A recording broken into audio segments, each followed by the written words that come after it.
Everyone, welcome back to my channel Wisdom Academy. As you know जो KVS की date है वो आ चुकी है, बट अभी ये श्योर नहीं है कि ये जो डेट जो आई है वो टेंटेटिव डेट्स हैं, तो हो सकता है कि इस पर एग्जाम हो या नहीं। बट येस 90% चांसेस हैं कि एग्जाम इन्हीं डेट्स पर होगा, क्योंकि बोल रहे हैं कि एक हफ्ते बाद केवीएस के एडमिट कार्ड आने स्टार्ट हो जाएंगे। तो बेसिकली मेन बात क्या है कि हमारे पास टाइम ही है, जो 25 डेज हमारे पास बचे हमारे पास यही है। तो इसमें क्या हो रहा है, बहुत सारे बच्चों के मैसेजेस और कॉल आ रहे हैं, तो सबका सेम प्रॉब्लम है, सेम कॉमन क्वेश्चन यही है कि इतने टाइम में तैयारी कैसे करें। ठीक है, बहुत ज़्यादा टेंशन हो रही है, और देखो होनी भी चाहिए। सबको बहुत ज़्यादा टेंशन हो रही है कि पेपर कैसे होगा क्या नहीं, इतना कम टाइम है, कैसे तैयारी करें, क्या पढ़ें, क्या छोड़ें। तो ऐसा कुछ नहीं है कि ये क्वेश्चन सिर्फ आपके ही मन में उठ रहा है, नहीं, ये सबके साथ है। तो थोड़ा सा ज़रा इस बात पर ध्यान दो कि देखो सिलेबस चेंज हुआ है ना, तो सबके लिए चेंज हुआ है। जितना टाइम आपको मिला है उतना ही किसी दूसरे कैंडिडेट को भी इतना ही टाइम मिला है। तो ज़्यादा अपने आप को मेंटली परेशान करने की ज़रूरत नहीं है, क्योंकि जिस मेंटल स्टेट में आप हो उसी मेंटल स्टेट में दूसरा कैंडिडेट भी है। तो आपको इस बात की तो टेंशन बिल्कुल भी लेने की ज़रूरत नहीं है कि मेरा सिलेबस ही नहीं हुआ है, मुझे नहीं आता, मेरे को नहीं हो रहा है, जबकि सामने वाले को आता होगा। अगर आप खुद ही अपने ऊपर भरोसा नहीं करोगे तो एग्ज़ाम वाले आपके ऊपर कैसे भरोसा करेंगे, है ना। तो पहले तो आपको ये करना होगा कि हाँ भाई, जो मैं पढ़ रहा हूँ या मैं पढ़ रही हूँ वो ठीक है, और मेरी तैयारी जो है दूसरों से बेहतर है, मैं अच्छा कर सकता हूँ या मैं अच्छा कर सकती हूँ। जब आप इस चीज़ को फॉलो करोगे ना, इस चीज़ को अपने दिमाग में डालोगे, तो यहीं से आपको कॉन्फिडेंस आना स्टार्ट होगा कि हाँ मैंने तैयारी करी है। क्योंकि देखो ऐसा तो है नहीं कि आपने अभी तक कुछ पढ़ा नहीं होगा, 1 महीने एग्जाम की पहले हो चुका है, ऐसा तो है नहीं कि अब तक आपने कुछ नहीं पढ़ा होगा, डेफिनेटली आपने पढ़ा है। ठीक है, तो बट अभी क्या है, उसको ना थोड़ा सा और ज़्यादा जल्दी पढ़ने की ज़रूरत है, मीन्स थोड़ा सा स्पीड बढ़ाने की ज़रूरत है।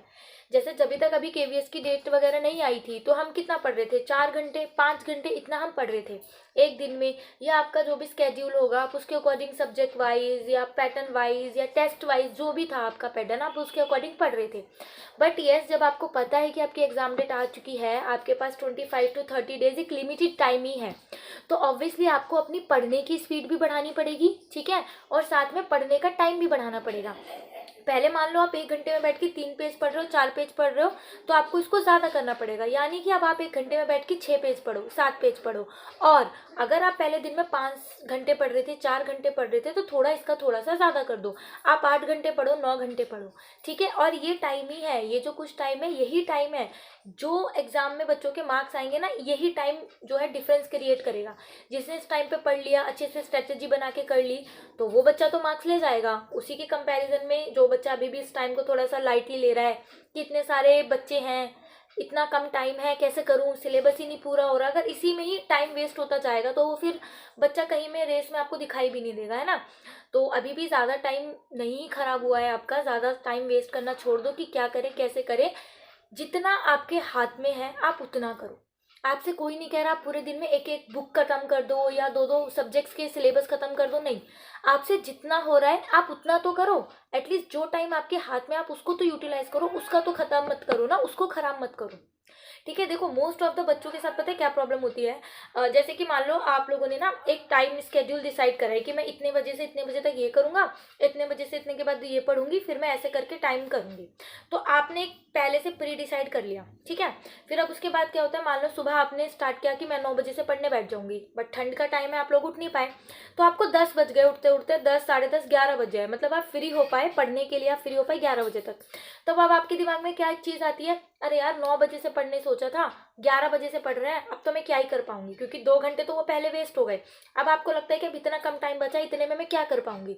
तो उस टाइम पे क्या होता है, वो जो 11 बजे के बाद का टाइम होता है ना, जिसको हम यूटिलाइज कर सकते हैं 11 12 1 बजे के बाद का, उसको भी हम वेस्ट कर देते हैं कि अब तो इतने कम टाइम में क्या ही होगा। क्योंकि ये एक ह्यूमन नेचर है, ये एक मेंटल बना हुआ है साइकिल की, काम जैसा हमने सोचा हुआ है, अगर हम उसके हिसाब से नहीं होता तो वो सारी चीज़ें बेकार हो जाती है हमारे लिए। तो ये है, तो ये यही सेम चीज़ ये आपको नहीं करनी है। ठीक है, ठीक है, आपने 9 बजे से प्लान करा है, नहीं हो पा रहा, कोई बात नहीं, 11 बजे से पढ़ो, 12 बजे से पढ़ो, 1 बजे से पढ़ो। एटलीस्ट जितना टाइम आपके हाथ में है, कम से कम आप उतना तो पढ़ो।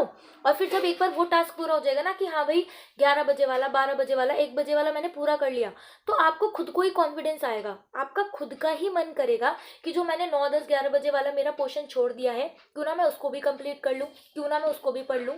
तो डेफिनेटली ये चीज़ तो आपको करनी पड़ेगी, खुद को आपसे लड़ना पड़ेगा, करना है कि करना है तो करना है। ये सारी चीज़ें आपको ही करनी पड़ेंगी, ठीक है। टाइम की स्पीड बढ़ाओ करने की, और मॉक टेस्ट लगाओ सबसे ज़्यादा। देखो, फर्स्ट ऑफ ऑल अगर आप मॉक टेस्ट दे रहे हो स्पीड बढ़ाने के लिए कि मेरा टाइम मैनेजमेंट हो जाए या मैं स्पीड में दे पाऊँ, टाइम पे पूरा कर पाऊँ, तो आई डोंट थिंक सो कि किसी भी बच्चे को केवीएस के एग्जाम में टाइम की प्रॉब्लम आ रही होगी, क्योंकि आपको भी पता है 180 क्वेश्चंस है और 180 क्वेश्चन के लिए 3 घंटे, यानी कि हमें 180 मिनट दिए गए हैं। इतना किसी भी एग्जाम में नहीं दिया जाता। इवन DSSB में भी आपको 200 क्वेश्चन के लिए 2 घंटे यानी 120 मिनट मिलते हैं। एसएससी सीजीएल में 100 क्वेश्चंस के लिए सिर्फ 60 मिनट मिलते हैं। जो हमारा सीटेट का भी एग्जाम होता है उसमें 150 मिनट के लिए 150 मिनट मिलते हैं, 150 क्वेश्चन के लिए 150 मिनट। तो ये जो केवीएस का एग्जाम है ना, अगर आप मॉक टेस्ट इसके इसलिए दे रहे हो कि आपका टाइम की स्पीड बढ़ जाए, आप टाइम पे कोई पेपर पूरा कर पाओ, तो इस चीज़ की टेंशन लेनी छोड़ दो। डेफिनेटली आपका टाइम पे पूरा हो जाएगा, क्योंकि आपको पूरा 1 मिनट मिल रहा है एक क्वेश्चन के लिए। अगर आप मैथ्स का पोर्शन भी अलग हटा दोगे फिर भी आपके पास अच्छा खासा टाइम रहेगा हर एक क्वेश्चन को अटेम्प्ट करने का, एक क्वेश्चन को अच्छे से देने का, अच्छे से सोच समझ के पढ़ने का। तो यहाँ पर ना एग्जाम के बाद ये भी एक्सक्यूज नहीं दे सकते आपकी टाइम कम था या फिर मैंने ज़्यादा क्वेश्चन अटेम्प्ट नहीं कर पाया या पेपर छूट गया, क्योंकि आप ये बोल सकते हो ना कि उस बच्चे का पेपर नहीं छूटा, उसने ज़्यादा क्वेश्चन अटेम्प्ट करे होंगे तो उसके ज़्यादा चांसेस है आने के। बट यहाँ तो ऐसा कुछ होगा ही नहीं, क्योंकि अप्रॉक्स आपके पास ये रहेगा कि उसका बच्चे का जो है टाइम पे पूरा हो जाए। तो डेफिनेटली आपका भी टाइम पे पूरा होने वाला है। तो अगर आप मॉक टेस्ट टाइम के लिए दे रहे हो तो बिल्कुल छोड़ दो। आप अपना सेल्फ एनालाइज करने के लिए सिर्फ मॉक टेस्ट दो और ये देखो कि आपको कितना आता है, आपने कितना पढ़ लिया है और आपको कितना पढ़ने की ज़रूरत है, ठीक है। फर्स्ट चीज़ तो आपको ये करनी है, मॉक टेस्ट लगाने हैं ज़्यादा से ज़्यादा। सेकंड चीज़ हमारा पता है फोकस क्या रहता है, हम सिलेबस को छोड़ के, इस टाइम पे बहुत सारे बच्चे करने लगे होंगे, सिलेबस को छोड़ के मॉक टेस्ट कर रहे होंगे, मॉक टेस्ट बहुत मॉक टेस्ट दे रहे होंगे, रोज 1 2 3 3 टेस्ट दे रहे होंगे, ताकि जो भी मॉक टेस्ट में उनकी कमियां हैं वो उनको पता चल जाए। बट वो चीज़ें ठीक ही कैसे होंगी जब सिलेबस जो है आपके पास वो सिलेबस ही आपने कंप्लीट नहीं करा, तो आप मॉक टेस्ट में कैसे इंप्रूवमेंट करोगे। मॉक टेस्ट के थ्रू आपको ये पता चल सकता है कि जैसे कि संधि में आपको प्रॉब्लम हो रही है, संधि आपने नहीं कर रखा तो संधि आप इसको इम्प्रूव कर लो, है ना। आपका इंग्लिश में टेंसेस पे ही दिक्कत आ रही है तो आप टेंस कंप्लीट कर लो।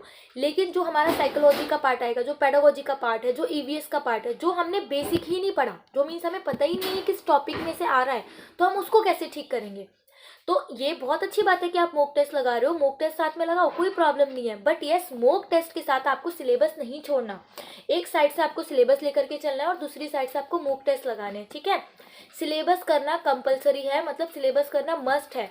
आपके पास ज़्यादा टाइम नहीं है, कोई बात नहीं, आपके पास जितना टाइम है उसको ज़्यादा से ज़्यादा करो।